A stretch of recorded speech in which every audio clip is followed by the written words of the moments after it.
Hey now, welcome to another edition of the Inside BS Show. Today we're talking about one of my favorite topics, and that's immigration. Why is it my favorite topic? Because it's the foundation of the great country that we live in. This is a nation built not only on the backs, but on the shoulders of people who came from another place. And we're speaking today with Bennett Savitz. He's an immigration attorney. He is with us to share with us what's going on in the world of immigration. There are so many things that are in a state of flux that this is the ideal person for us to talk to. So please join me in welcoming Bennett Savitz to the Inside BS Show. Bennett, thank you for joining us today. It's a pleasure to have you with us. Thank you for having me. All right, let's start with what the hell's going on, Bennett? I mean, how do you know what to do on a day-to-day basis? Things are changing so much. What is going on? How, the last year and a half had to give you whiplash from where we were the 4 years prior. I'm not making a political statement, but explain to folks what it's like to be an immigration attorney today. Yeah, so that's a great question. So first of all, I guess I would start by saying how, believe it or not, even though the policies change from one administration to the next and certain emphases change from one administration to the next, the laws themselves with which we're dealing have not really changed in any significant way since 1990 for the legal immigration system and since 1996 for the immigration court system. So that's a very long time to have the same laws in place. The bad news is that those laws are woefully outdated and don't work for just about anybody regardless of what you do. Now, from time to time, an administration can come in and make certain policies. The way I like to explain it to clients is, 2 administrations ago under the Obama administration, the immigration system was old, outdated, dysfunctional, inefficient. It was a dumpster fire. Then the preceding administration came in, the Trump administration, and poured a bunch of gasoline on that dumpster fire. And now the Biden administration is trying to use a hose to put out the dumpster fire. We still have a dumpster fire. Everything is still broken. Everything is still a mess, and nothing is fixed. It's just now that there's a little bit different of an emphasis on wanting to try to make the outdated, broken, inefficient system we have work a little better. So let's do I think in the last we're getting close to 100 shows now. You're probably somewhere in the mid 90s if I had to guess in terms of number of shows, and you're only the second immigration attorney I've had on. So let's do kind of a real quick overview for folks about the different aspects of immigration law, right? There's deportation and deportation defense, which is a litigation function, right? And then there's the administrative, there's the transactional, quote unquote. I hate to use transactional as a term about people, but it's a legal transactional process, and it's a complex legal transactional process because there are all sorts of exceptions, exemptions, nuances to the ways that people can come into the country legally. So explain to folks, because we all see and hear about the deportation defense part of it because, that's sexy. It's on the news, tents at the border, caravans, all this stuff. So somebody comes in illegally, they catch them. What happens, Bennett? How does that work? Yeah, so that which is the most publicized aspect or in the news aspect is actually a very small part of the overall immigration law picture. So unfortunately, again, because the laws are so old and outdated, you have roughly 11 million or so people in the United States who under the current laws have no way to be here lawfully. And so they either are caught and put into the deportation system, or they just live in the shadows and hope that the law changes. And because if the law doesn't change, there's no way that they're ever going to be able to stay here legally. So that's true for millions and millions of people. Now, those are the ones that get used as political pawns in the news, and so we hear about those the most. But again, that is really just a small component of immigration law. The other areas that you talked about, whether it's family immigration, somebody sponsoring a family member, or business immigration, which is what I do, which is employers sponsoring individuals to work here either temporarily or permanently. People seeking asylum, we certainly hear that a lot in the news now with the Ukraine, refugees and asylees trying to escape war and other disasters from their home country. And then the removal, the deportation piece. So that's fourth on that list that I just gave you. People like to focus on that fourth part, but the other three are actually far more of a day-to-day part of the immigration laws and system that we deal with. So a couple of things that I really love about what you do is the first and foremost, if you need somebody who has a specific type of skill and it's unique, right? In the I think the parlance that you guys use is extraordinary ability, right? If you have a surgeon who does a particular type of surgery and they want to move to Cleveland and they can't get anybody to do this surgery in Cleveland, you can help that person pretty easily get into the country, right? Or if they're a nuclear physicist and they're coming from Eastern Europe and they want to come and work here in the U.S. and there's only 5 other nuclear physicists and they can't get them to move in the country, you can get that person here. Or if they're an athlete or an entertainer and they have this unique ability, that's that's right in your wheelhouse. You can do that. Explain to folks that that's kind of a sexy immigration type process. Explain to folks how that works. Yeah, so at the high end of the labor market, which is what you're describing, we certainly encourage and want people at the high end of their fields to be able to come here and work here, whether it's temporarily or permanently. And in fact, that extraordinary ability category that you mentioned doesn't even require an employer to sponsor you. If you can show that you're at the very top of your field, then of course we want those people in the U.S. and we let that person apply for a green card even without an employer. However, that's meant to be like the top 1% of any given profession. The other 99% rely on an entirely different section of immigration laws that require an employer to sponsor them to come into the United States to work. In some of those categories, like you mentioned, if it's something there's a shortage and there's something where they can't find U.S. workers, that could give them a leg up. But there are other categories where we just don't have enough U.S. workers in what's called the STEM fields, the science, technology, engineering, and math fields, to fill all of the job openings that there are. And even though there are plenty of job openings for those positions, and there are plenty of employers who would happily sponsor foreign nationals for those jobs, our outdated laws don't have enough numbers to fill all those jobs with the talent that's out there. And because of that, the economy suffers as a whole. So I think part of what you're referring to is that's the H1B category, right? Can you explain to folks what that is? Because we hear about that, and there's and I think this is the time of year when they start to open up too, right? And there's only a set quantity, and there's a bazillion applicants for that set quantity. Explain, please. Yeah, so the H1B that you talk about, which is the most common temporary work authorized category in the U.S., it's for professional workers who have a degree in a field related to the job that's to be done. And so again, typically we see these in those STEM fields.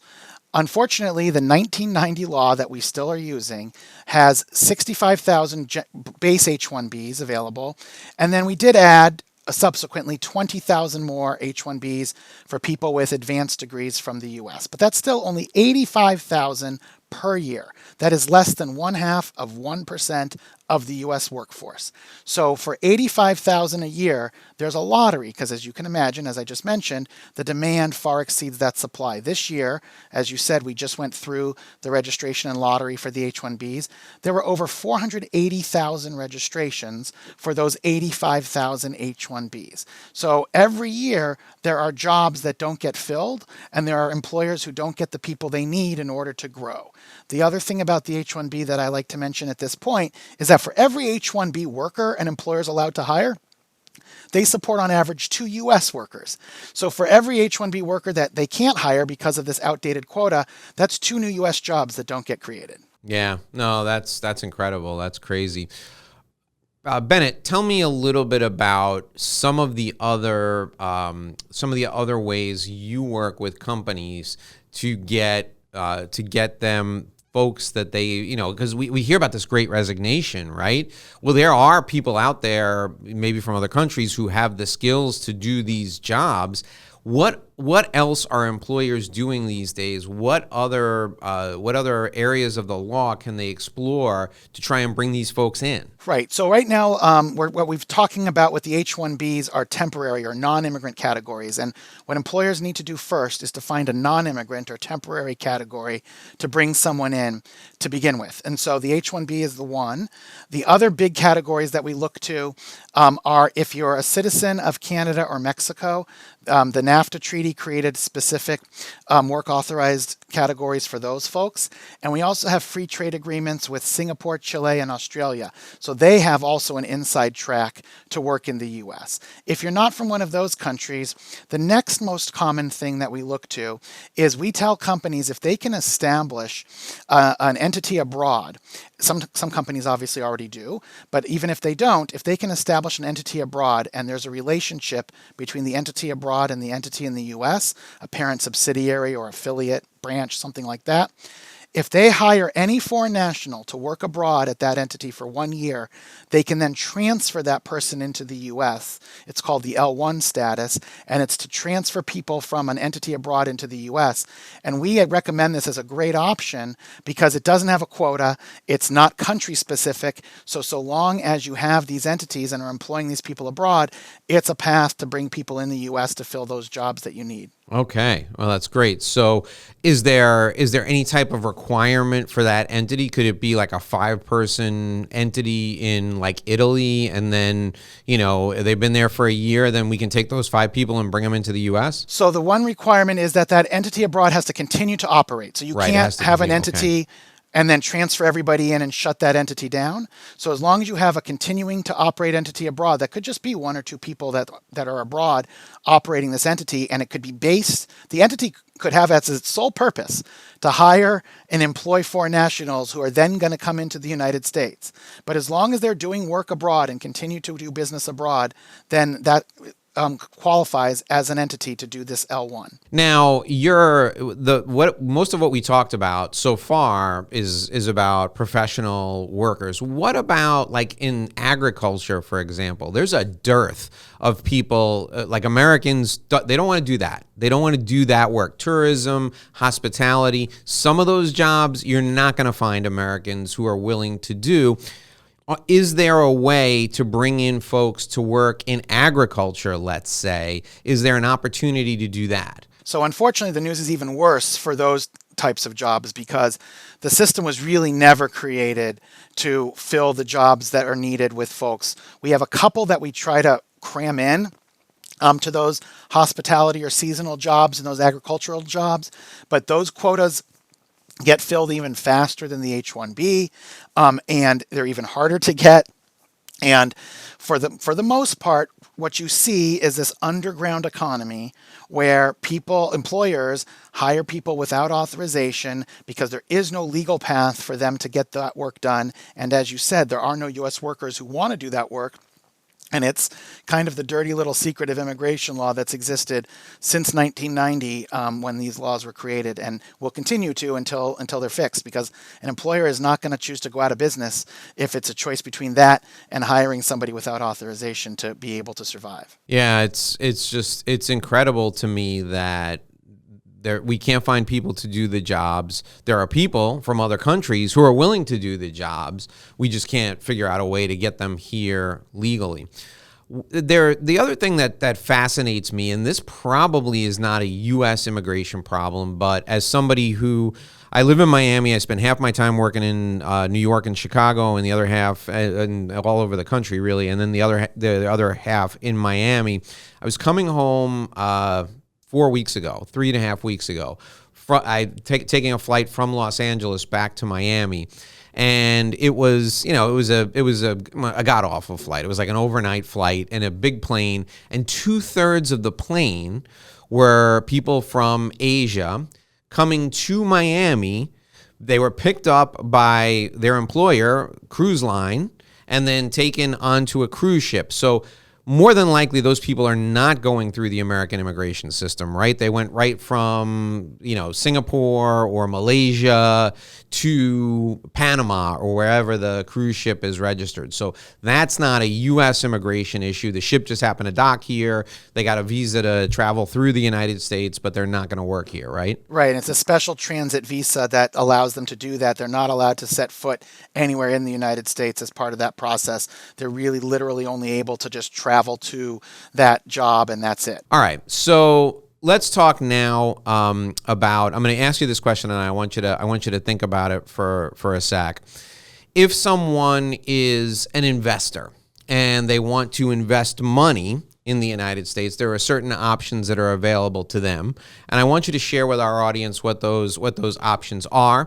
Take a minute and think about it. I need to remind folks that we are brought to you by Sandrowski Corporate Advisors. So since 1983, Sandrowski has provided expert client service all over the United States to folks in the field of privately held businesses and families of affluence. So if you have a privately held business and you want to save money on your taxes, Sandrowski is the company for you. You see, the big four accounting firms, most of them will only work with privately held businesses that are massive. Sandrowski works with the middle market. So they'll work with businesses that are privately held that do 300, 400, 500 million in annual revenue. They'll also work with businesses that do 50 million in annual revenue or less. In fact, this is an area where they can save you an enormous amount of money on your taxes because they will review how your business is organized. They will review how you take profit distributions. They will review your entity structure, and they will do everything they can to save you money on your taxes. And they provide that big four accounting firm style service that is only available through a firm like theirs to folks in the middle market. So if this is of interest to you, reach out to Sandrowski today. Give them a call at 866-717-1607, 866-717-1607. We're also brought to you by My Revenue Roadmap Guide. If you'd like to build your professional practice, I've got the business development plan for you, and it's based on relationships and thought leadership. Here's all you need to do. Download your free business development plan at this website, revenueroadmapguide.com. All those words together, revenueroadmapguide.com. Enter your contact info, download it today. It's my business development plan, and I'm giving it to you for free. It's the same plan I use with my clients. I customize it for them. You can customize it for yourself. RevenueRoadmapGuide.com. Enter your contact info. Download that for free today. My guest today is Bennett Savitz. He's the immigration attorney at Savitz Law Office. You can reach out to him at 617-723-7111, 617-723-7111. All right, Bennett, so tell us about investors. So if you want to plunk down a bag of cash, you can probably come to the United States pretty easily. So there's two options for people who want to do this. There's the temporary option and there's the permanent option. The temporary option's a little quicker. Actually, I should say it's a lot quicker and requires less money, but it is limited to countries with which we have a treaty. So if we have a treaty with a specific country, notably India, China, Brazil, big countries that we do not have treaties, and so those aren't included. But if we do have a treaty with a country and somebody is willing to invest in a business, either buy a new business, buy an existing business or invest in a new business, it takes about $100,000, and they can invest and work in the U.S., they and their family. They have to at least hire a U.S. worker to grow the U.S. economy. It's called an e-visa, and it's a temporary visa specifically for these situations, good for 5 years at a time, but renewable indefinitely. So that's the faster, easier way.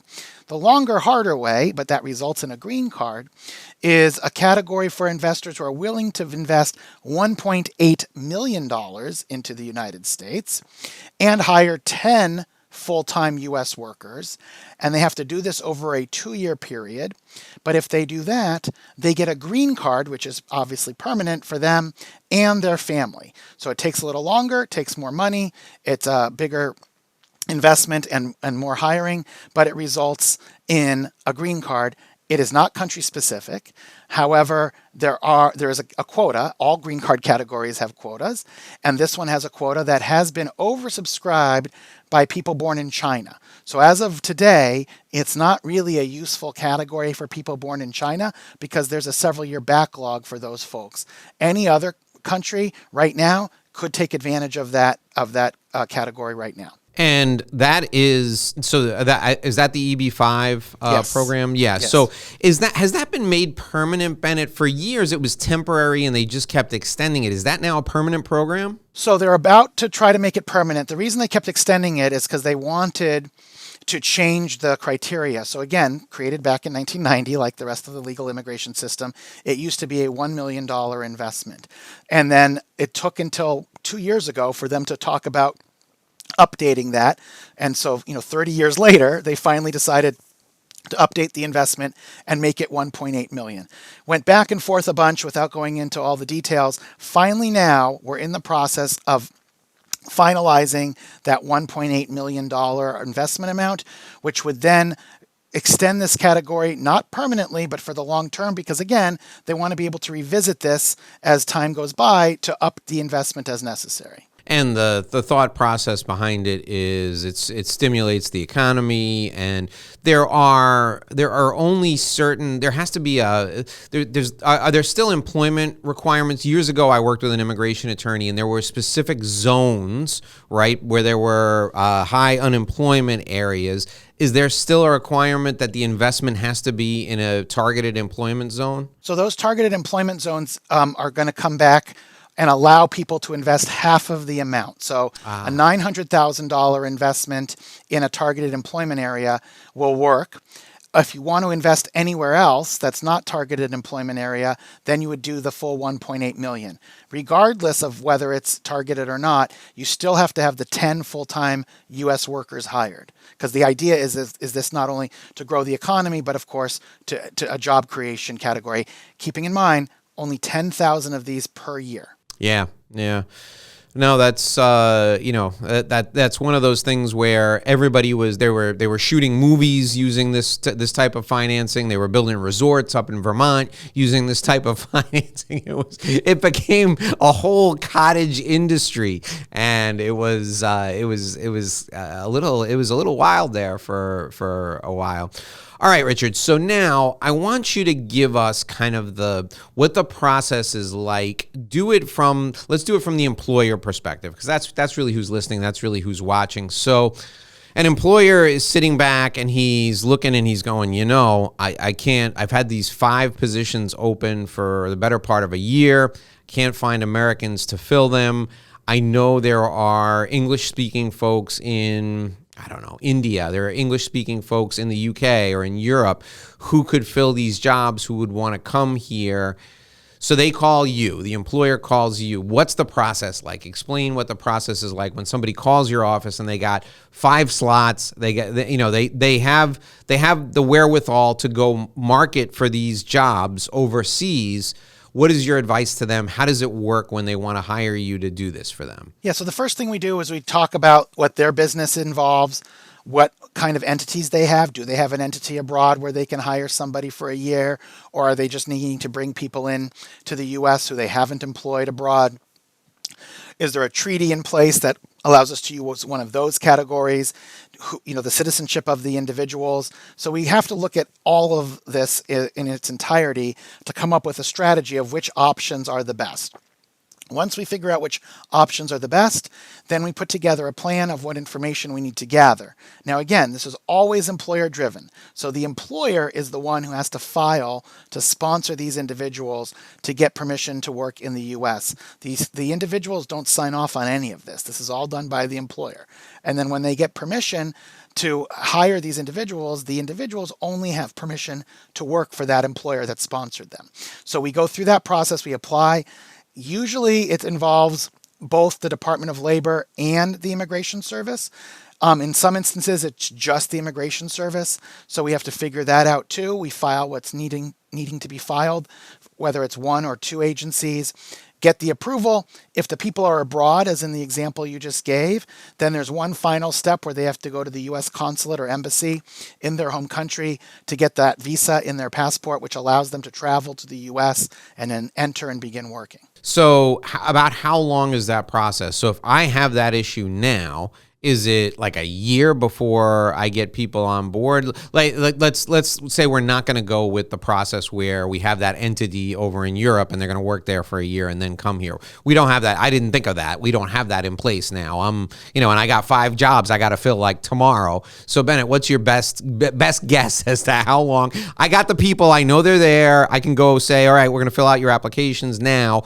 How long does it take? Because the government is a bureaucracy, right? Is there any hope for making it happen relatively quickly, or is it just all tied up? Yeah. So fortunately, at the Immigration Service side, the USCIS side, most of the applications have what's called premium processing, which is an additional fee, $2,500 per application. But instead of the several month regular processing time that it takes, premium processing gets you an answer within 15 calendar days. So if you need somebody in a hurry, and let's face it, most employers do, then they're happy to pay that premium processing fee to get this done quicker. That's only available with the Immigration Service. So again, if there's a Department of Labor involvement in this, or when the person has to go to the U.S. Embassy or consulate in their home country to get the visa, there could be delays on those parts of it that we don't have that ability to necessarily make it go faster. There are some expedite criteria for getting visas, but the whole process, certainly you should count on months, not weeks or days, to get this done.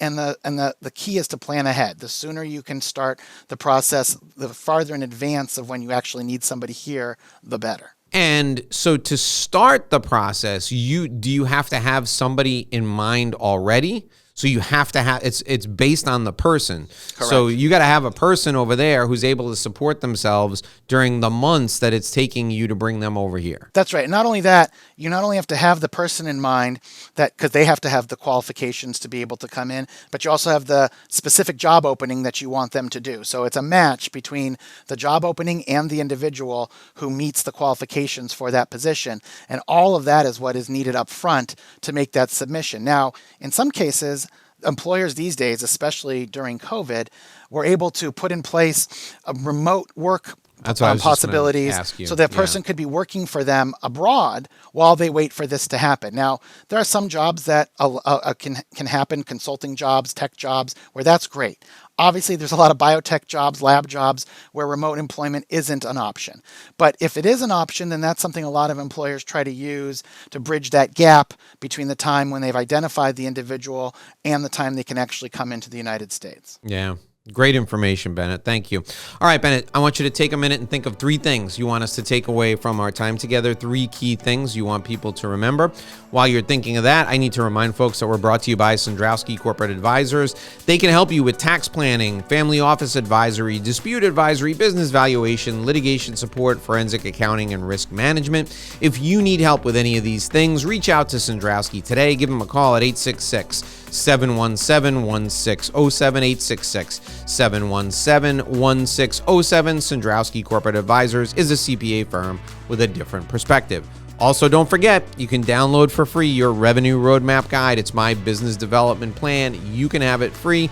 Just go to revenueroadmapguide.com, enter your contact info, and you can download it now for free. All right, Bennett, what are the 3 things you want us to take away from our time together today? So number 1, which I've alluded to, is the fact that our immigration system is outdated, and until Congress fixes it, we're stuck with old, outdated, inefficient laws, and there's nothing any of us can do about it except to complain to our Congress people that they need to finally fix it. That goes for the legal immigration system, that goes for the family immigration system, that goes for all the green card categories, and that goes for the 11 million people who are here without authorization.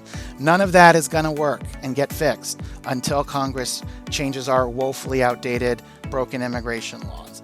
Number 2, the system that we talk about is governed by the Department of Homeland Security. So in 2003, as a response to 9/11, Immigration and Naturalization Services, or INS, was disbanded and replaced with the Department of Homeland Security, and under it, United States Citizenship and Immigration Services, which took over all of the immigration law and responsibility from the Department of Justice that existed before it. And so the reason I say that is anything that we do, everything that we do, is applied through the lens of Department of Homeland Security. And their number 1 objective is to secure the homeland.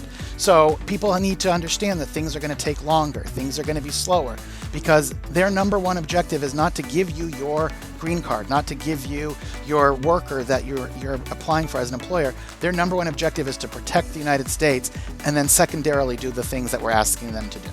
So that's number two.